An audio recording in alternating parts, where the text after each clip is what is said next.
আসসালামু আলাইকুম রহমতুল্লাহ। কেমন আছেন সবাই? আশা করছি আল্লাহর অশেষ রহমতে সবাই অনেক ভালো আছেন। তো কুয়াশাচ্ছন্ন সকালবেলা আপনাদের সামনে আরও একটা নতুন ভিডিও নিয়ে আমি চলে এসেছি। তো দূরে একটা নারকেল গাছ আপনাদেরকে দেখালাম। তো নারকেল গাছটা কিন্তু মরা ছিল। মরা নারকেল গাছে আবার নতুন করে আল্লাহর অশেষ রহমতে কুদরতে নতুন আরও একটি গাছ কিভাবে গজিয়েছে তা একমাত্র আল্লাহ পাকই ভালো জানেন। তো সেটা আপনাদের সাথে শেয়ার করলাম। তো আব্বুর কবরে বেশ কিছু আগাছা জন্মেছিল, ছোট ছোট গাছপালা, বেশ আবর্জনা, সেগুলোকে পরিষ্কার করানো হয়েছে লোক দিয়ে। কাকাদেরকে বলার পর কাকারা করিয়ে নিয়েছে। এর আগে অনেকবার করা হয়েছে, তো নতুন করে আবারও মাটি দেওয়া হয়েছে। তো আমি সকালবেলা দেখে গেছি, এখন আম্মুরাও আসলো দেখার জন্য। তো দেখে নিলাম সব ঠিক আছে কিনা। তো আমাদের গ্রামে একটা জিনিস আপনাদের সাথে শেয়ার করছি। আমাদের এখানকার মাটিগুলো কিন্তু অনেক সুন্দর। যেভাবে লেপা পোছা করা হয় না কেন, দেখে মনে হয় যে একদম সিমেন্ট দিয়ে লেপা। খুবই সুন্দর, পরিষ্কার পরিচ্ছন্ন। যে বাড়িতেই যাই দেখি যে রান্নাঘরের চুলার যে সাইডগুলো সেগুলো বা চুলাগুলো দেখতে খুবই ভালো লাগে। সবাই কিন্তু মাটির চুলাতেই বেশিরভাগ রান্না বান্না করে, কিন্তু খুবই টিপটপ সবাই।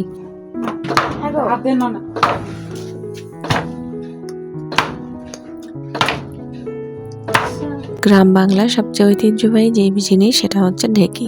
ঢেকি ছাড়া কিন্তু আগে গ্রামের কোনো বাড়িতেই চাল ভাঙা হতো না বা আটা কোটা হতো না, যে আটা দিয়ে আমরা পিঠা খাই। তো এই চালের গুঁড়ি কিন্তু ঢেকি দিয়েই করে নেওয়া হচ্ছে। আমার দাদু বাড়িতে ঢেকি আছে, প্রায় অনেক বছর ধরে এই ঢেকির প্রচলন এখনো আমার দাদু বাড়িতে চলে। ঢেকি দিয়ে যে আটা তৈরি হয় সেটার তৈরি পিঠা নাকি সব থেকে বেশি সুস্বাদু হয়। তো আমার ছোট কাকি আর আম্মু দুজন মিলেই এখানে ঢেকি দিয়ে আটা কুটে নিচ্ছে, আর আমরা সবাই বসে বসে দেখছি। তো খুবই ভালো লাগছে এরকম একটা সুন্দর পদ্ধতিতে। যদিও অনেক কষ্টকর, মেশিনে ভাঙানো অতটা কষ্টকর মনে হয় না, বাড়িতে শুধু নিয়ে এসে পিঠা বানানো হয়, একদমই ঝটপট। কিন্তু এই পদ্ধতি খুবই কষ্টের। তো আমার ছোট কাকি পা দিয়ে দিয়ে এবং আম্মু দেখেন হাত দিয়ে নেড়ে নেড়ে আটাগুলো নিয়ে নিচ্ছে। তো খুবই রিস্কেরও একটা বিষয়। যাই হোক, যাদের এটা অভ্যাস আছে তাদের কাছে কোনো ব্যাপারই না। তো আমার মেয়েও তার নানুর সাথে বসে পড়েছে, সেও একটু একটু করে শেখার চেষ্টা করছে, যদিও ওদের কাছে এটা একদমই নতুন। বাচ্চাদেরকে এই জন্য গ্রামে নিয়ে আসলে অনেক কিছু ওরা দেখে শিখে, যেগুলো ওরা শহরে পায় না। তো সবারই আসলে গ্রামে আসা উচিত। গ্রাম সবারই শিকড়, নারীর টানে সবারই আসতে হয়। ছোটবেলা যখন আমরাও আসতাম, ঠিক এভাবেই কাজের মধ্যে যেয়ে ডিস্টার্ব করার জন্য বসে পড়তাম। যাই হোক, আমরা এখন দুধ পিঠা খাচ্ছি। সকালবেলা রাতে পিঠা বানানো হয়েছিল, তো আমি আর ভিডিও করতে পারিনি। আমার ছোট চাচি পিঠা বানিয়েছে, তার আগে আমার মেজো চাচি বানিয়েছিল।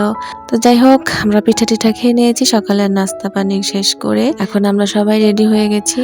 আজকে আমাদের দাদু বাড়িতে শেষ দিন, মানে আর দাদু বাড়িতে থাকবো না, চলে যাব এখন নানু বাড়িতে।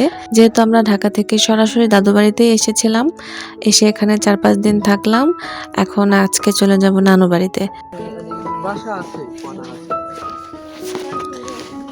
যাও মিতুর বাসায় গেলে আমাকে বাসায় যাও।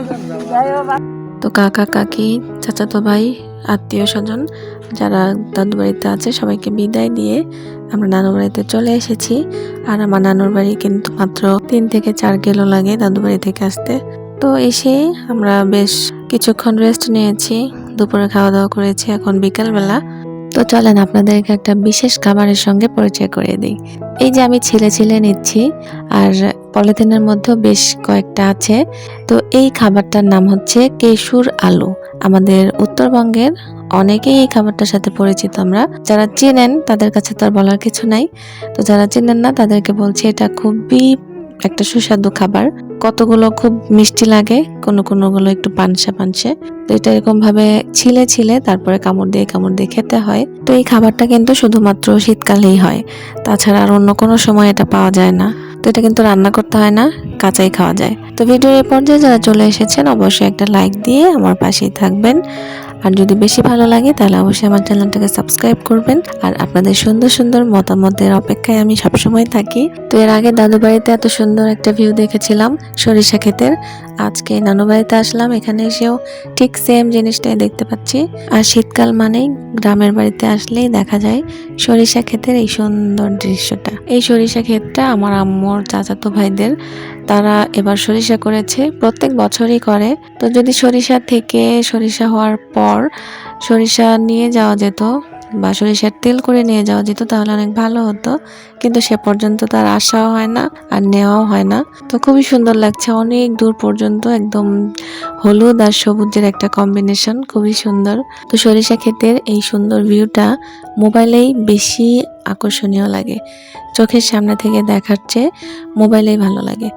তো এখানে আরো বেশ কিছু আবাদ ফসল করা হয়েছে, জমি শুধু বিস্তীর্ণ জমি, আর এখানে ফসলের আবাদ। শীতকাল মানেই তো টাটকা ফ্রেশ ফ্রেশ খাবার। তো আম্মুরা 5 ভাই 3 বোন, তো 8 ভাই বোনের মধ্যে 1 ভাই নাই, আর সেটাই আমার বোনের শ্বশুর। দুই মামা নাই, বাকি 4 মামার মধ্যে 2 জন গ্রামে থাকে, একজন বগুড়া থাকে আর একজন ঢাকা থাকে। আর 2 খালামণি, তারা একজন বগুড়া থাকে আর একজন ঢাকায় থাকে। তো ছোটবেলা থেকে আমরা সবসময় গ্রামে আসতাম, আর এখন বিয়ে হয়ে গেছে, বাচ্চা কাচ্চা নিয়ে তারপরে আসি। আর আমার কাছে কিন্তু এখনো ঠিক সেই আগের মতোই লাগে, সবাই বাড়িতে, আর আমি কিন্তু চলে এসেছি গ্রামের আম্মুদের যেই ক্ষেতগুলো জমিগুলো, আম্মুদের সবার চাচাদের চাচাতো ভাইদের যে ক্ষেত জমি, সেখানে আসলাম দেখার জন্য। এখানে অনেক সিম গাছ, তারপরে পাতাকপি, ফুলকপি, সরিষা ক্ষেত তো দেখলামই। সবকিছু দেখে কিন্তু আমার কাছে অনেক ভালো লেগেছে। তো আজকের মতো বিদায় নিচ্ছি, ভালো থাকবেন সবাই, আল্লাহ হাফেজ।